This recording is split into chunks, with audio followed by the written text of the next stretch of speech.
संभाजीनगर औरंगाबाद में जो हुआ, उसके बाद जलगांव और मालवनी में जो हुआ, उसको कैसे देखिए आप? नहीं, देखिए ऐसा है कि ये मुल्क सेकुलर है। यहाँ मैं देख रहा हूँ 2014 के बाद लगातार सिर्फ एक ही इशू है कि मुसलमानों को गाली दो, मुसलमानों के मस्जिदों के पास जाकर डीजे बजाओ, मुसलमानों के मस्जिदों के गुंबद पर जाकर झंडा लगा दो। ये क्या लगा रखा है?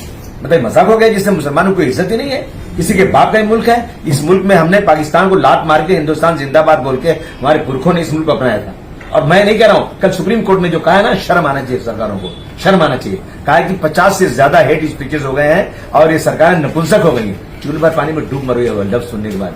सुप्रीम कोर्ट अगर किसी इसकी सरकार के बारे में ऐसे अल्फाज निकालता है, मैं समझता हूं वो सरकार नहीं है, ये गुंडों का एक वो हो गया, जमावड़ा हो गया है, जो रोजाना ये जो है सकल समाज हिंदू का आक्रोश रैली चल रही। किसके खिलाफ आक्रोश रैली चल रही है? क्या गलती किया हमने?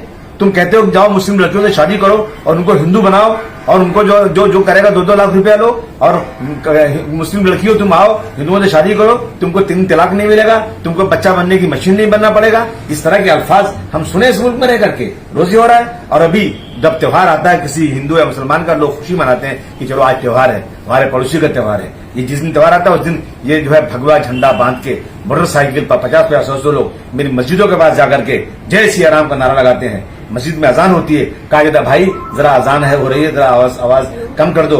नहीं मानते, सुनते नहीं, मारते मस्जिदों से निकाल करके। और अभी जालना में क्या हुआ, एक मस्जिद के मौलाना साहब अंदर मस्जिद में नमाज पढ़ रहे थे, उनको घुस करके गए, कहा जय सिया राम बोलो। उन्होंने कहा मैं नहीं बोल सकता। उनको सुहा के बेहोश किया, बाहर लेकर उनकी दाढ़ी निकाल दिया और उनको मारा, अस्पताल में भर्ती है। कितना सब्र का इम्तिहान लेंगे हमसे? क्या चाहते हैं हमसे? हमारे पुरखों ने इस मुल्क के लिए अपनी जिंदगी गंवा दी। लाखों मुसलमानों ने जो शहादत का जाम पी करके इस मुल्क के लिए फांसी के फंदे पर चढ़ गए। लेकिन आज यह हो रहा है देश के अंदर। मैं बार बार कह चुका हूं कि अगर इस मुल्क को तरक्की करना है तो एक समाज जो 20% है, एक बदन के 20वें हिस्से को काट दोगे ना तो इधर से आदमी लूला हो जाएगा, नीचे से काट दोगे लंगड़ा हो जाएगा, ऊपर से काट दो मर जाएगा। इस मुल्क को बचाना है तो इस मुल्क में रहने वाले तमाम लोगों को इस मुल्क के संविधान के मुताबिक काम करना पड़ेगा। मैं फडणवीस साहब से कहना चाहता हूं, मैं अपना शिंदे साहब कहना चाहता हूं। मैं असेंबली में कितनी बार उठाया, जब मैं असेंबली में खड़ा होता हूं तो आपके ग्रुप के गृह को लोग खड़े हो जाते हैं, मेरे खिलाफ चिल्लाने लगते हैं। कौन सी गलत बात मैंने किया? मैंने वही बातें किया जो लोग रोजाना कर रहे हैं।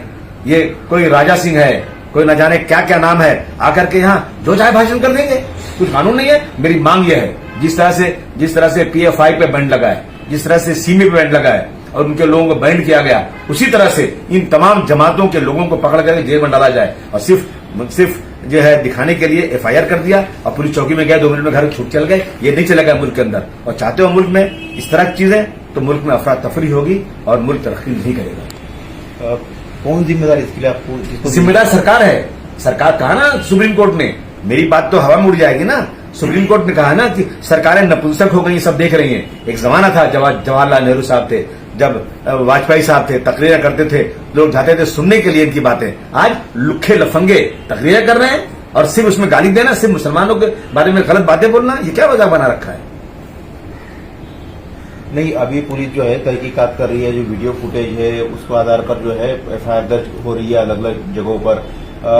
जो विपक्ष यानी कि महाविकास आघाड़ी के लोग हैं वो आरोप लगा रहे कि इसमें BJP और MIM की ये साजिश है, जबकि सरकार कह रही कि जो है कुछ लोग जो है उल्टा सरकार को बदनाम करने की कोशिश। 20 से 25 जिलों में रोजाना सकल हिंदू समाज की रैली चल रही है, सरकार नहीं सुन रही है। एक लड़का यहाँ पे है जो 12 साल बेकसूर जेल में था, छूट कर आया और उसने जो है एक इशरत जहां पे किताब लिखा और पूना में और औरंगाबाद में उस किताब की ओपनिंग करना चाहता था। ये पुलिस कहती है कि लॉ एंड ऑर्डर खराब हो जाएगा। एक किताब की ओपनिंग में लॉ एंड ऑर्डर खराब हो जाएगा, पुलिस कह रही है महाराष्ट्र की। और उसके बाद ये लोग जो है सकल हिंदू समाज की जो रैली निकाले, इसमें माहौल खराब नहीं होगा? ये तो इस मुल्क में रहने वाले तमाम लोगों को सोचना चाहिए कि क्या हो रहा है देश के अंदर। ये सारी की सारी जिम्मेदारी सरकार की है और सरकार इंक्वायरी क्या कर रही है? रोज सुन रही है, रोज देख रहे हैं हम लोग, वीडियो आ रही है सामने। मैं अगर इस सरकार के अंदर इंसाफ की थोड़ी भी चीज है तो उसे PFI की तरह से या सीमी की तरह से कार्रवाई करके इन सबको जेल भेजना चाहिए, वरना इससे कम करेंगे तो मैं समझूंगा सिर्फ और सिर्फ बेवकूफ बनाया जा रहा है। ये आपको लगता है कि ये जो मोर्चे हिंदू मोर्चे निकले उसके कारण ये रिएक्शन हुआ है? 100% एक्शन का रिएक्शन होता है। बिल्कुल, एक बिल्ली, कमजोर बिल्ली को शेर दौड़ाए ना तो शेर तो अपने पंजे में 1 मिनट खा जाएगा बिल्ली को, बिल्ली भागती है, पहले भागती है, लेकिन जब देखती है कि अब मुझे ये शेर खा जाएगा ना, तो एक बार मुड़ती है और शेर पे हमला करती है, फिर मरती है। तो एक्शन का रिएक्शन होता है। ठहरे हुए पानी में आप पत्थर मारोगे ना तो लहरें टकराएंगी जाकर के, मरे हुए इंसान को में जान बाकी रहेगी, झापड़ मारोगे ना तो मार तो नहीं सकता, लेकिन बदन उसकी हिलेगी। रिएक्शन, एक्शन का रिएक्शन होता है, ये एक्शन का रिएक्शन नहीं होना चाहिए। नहीं, अभी जो हुआ है क्या आप मानते कि ये सब मोर्चे की वजह से ही हुआ, ये सब 100% मैंने कहा ना, उसी एक्शन के रिएक्शन से हो रहा है। आप जो है जाकर के नारा लगा दोगे, इस तरह के हिंदू मजहब के नारे लगाओगे जाके मस्जिदों के बाद रमजान के महीने में, और लोग मना करेंगे, मानोगे नहीं, तो लामवाला जो 18 साल के, 20 साल के, 22 साल के लड़के जिनको समझा रहे हैं बेटा जाने तो मत करो, नुकसान तुम्हारा ही होगा, लेकिन खून में गर्मी है, एक्शन के रिएक्शन में चले आते हैं। हम तो बार बार कह रहे हैं कि भाई इस मुल्क में अमन और शांति के लिए कुरान शरीफ में बार बार कहा गया है कि नमाज पढ़ो और जो है सब्र करो, नमाज पढ़ो सब्र करो, लेकिन अब नौजवानों में नहीं सब्र हो रहा है, एक्शन के रिएक्शन हो जा रहा है।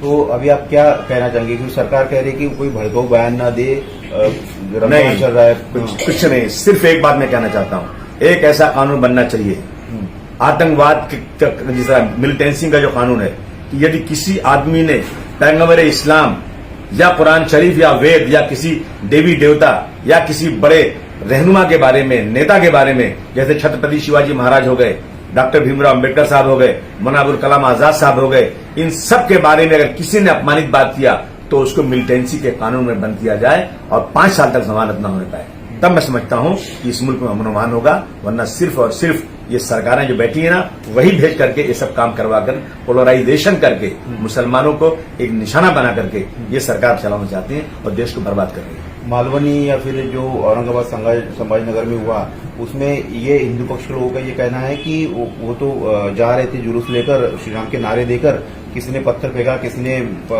चप्पल फेंकी, किसी ने बोतल फेंकी, उसके बाद ये एक्शन हुआ। कोई सवाल पैदा नहीं होता कि कोई मुसलमान कभी पत्थर फेंकेगा। अरे 32 दांतों के बीच में जबान रहती है, बेचारे क्या पत्थर फेंकेंगे? ये सब क्यों जा रहे थे मुसलमान के महल्ले से? मालूम है क्या टेंशन चल रहा है, मस्जिद के पास क्यों खड़े होकर नारा लगाते हो? उसको बंद करो, क्या मतलब इसका है? ये उल्टा चोर कोतवाल को डांटे, हम रोज देख रहे हैं। अब कितनी वीडियो दिखाई जाए आपको? ये सब बहानेबाजी है। ये लोग जानबूझ करके मुसलमानों को उकसा रहे हैं और मुसलमानों के बारे में गलत बातें हिंदू भाइयों के बीच में जाकर उसकी हिस्ट्री को छुआ रहे हैं। मैं पूछूं, संभाजी नगर आपने रख दिया, अरे भाई अभी 75 साल हुए, आपकी छोटी हांडी में उबाल आ गया। 800 साल तक मुगलों ने हुकूमत किया और ये सीतापुर किसने नाम रखा था? सीतापुर नाम मुगलों ने रखा था। आज रामपुर है यूपी में, किसने नाम रखा था? और अयोध्या कब बसा था? अयोध्या की मंदिरें कब बनी थी?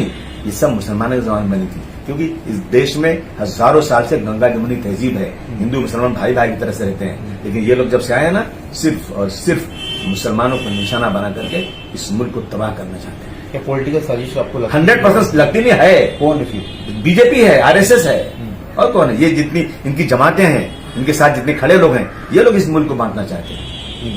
आपको लगता है कि जो नामकरण हुआ उसके बाद भी हाँ, उसका भी रिएक्शन है? आप जाके मुसलमान के मोहल्ले में वो चिल्लाओगे जाकर वहां पर कि संभाजी नगर क्यों चिल्लाते हो? ठीक, आपकी सरकार है, आप मेजोरिटी में आपने चेंज कर लिया। 37 जिले हैं, सिर्फ 3 जिले मुसलमानों के नाम पर है। आपने नहीं रखा था, पहले रखा हुआ था अहमदनगर, औरंगाबाद और उस्मानाबाद, 3 जिले हैं। 37 जिले में 3 जिले आपको बर्दाश्त नहीं है? क्या है? मैं हमेशा कहता हूं कि नया शहर बनाओ, पुराने शहरों के नाम बदलने से क्या होगा? नया कोई शहर बसाओ तो कोई बात बने। लो, बहुत सारी जगह खड़ी है, बाल ठाकरे के साहब का नाम एक रख दो, नरेंद्र मोदी साहब की मां के नाम एक रख दो, मुल्क एक नाम एक रख दो, आरएसएस के चीफ के फैमिली के नाम पे नाम रख दो, हम तालियां बजाएंगे, रखो नाम है जितना रखना है। लेकिन ये नाम पुराने हटा करके आप करोड़ों हजारों करोड़ रुपया का बोझ डाल रहे हो, नाम चेंज करके, सारे कागजात चेंज करना है, सारे बोर्ड चेंज करना है, सब मुल्क में अफरा तफरी मची हुई है, खाने को नहीं लोगों को है, लोग भूखे मर रहे हैं, इकोनॉमिक हालत बर्बाद होती जा रही है। ये सब करके करेंगे, चिढ़ाएंगे, तो मैंने कहा ना एक्शन का रिएक्शन होता है। तो अभी जो कार्रवाई हो रही है उसको लेकर क्या कहना है आपका? जो एफआईआर दर्ज हो रही है, जो गिरफ्तारी हो, मैं क्या कह सकता हूँ? सरकार कर दी, करेगी सरकार, मेरे कहने से थोड़ी रुकने वाले हैं। ये तो चाहते हैं कि जाओ कुछ वहां करो, ये एक्शन के रिएक्शन हो और इनको जेल में डाल दें। 307 लगेगा, मैं जानता हूं सबको 307 लगता है। मालेगांव में जब त्रिपुरा में मस्जिदों पे हमला हुआ था तो मालेगांव वालों ने एक प्रोटेस्ट किया था, लेकिन मालेगांव ने प्रोटेस्ट में किसी को मारा नहीं था। जिस एरिया से गए थे ना, एक ही केस 5-5 पुलिस स्टेशन में लगा और 307 में 8 महीना 10 महीना जेल में रह के आए। उन पे किसी को 307 लगते नहीं है। ये लोग ऐसे भाषण कर रहे हैं, किसी को 307 नहीं लगता है। एक तरफ हो रहा है, एक तरफ 100% तरफ हो रहा है। अभी आप लोगों से क्या अपील करना चाहेंगे? क्योंकि मैं खास तौर से मैं अपील क्या करूंगा, मैं खास तौर से रमजान के महीने में मुसलमानों से अपील करता हूं कि आप लोग, जो कहा गया है शरीयत में है, कुरान में कहा गया है कि नमाज पढ़ो, सब्र करो,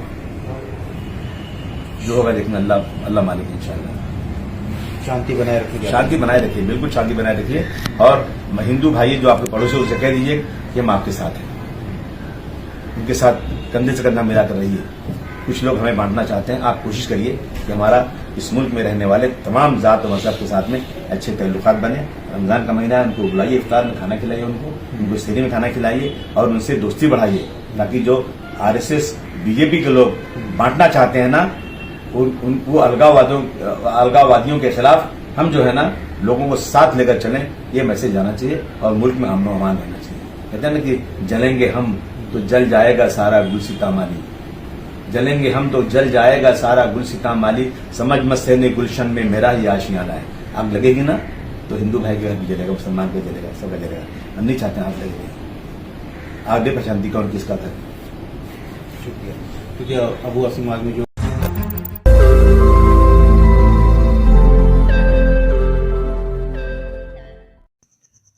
रोज नई खबरों को देखने के लिए हमारे औरंगाबाद समाचार चैनल को सब्सक्राइब कीजिए और नोटिफिकेशन पाने के लिए हमारे बेल आइकन को दबाइए ताकि हर खबर की नोटिफिकेशन आपको मिलती रहे।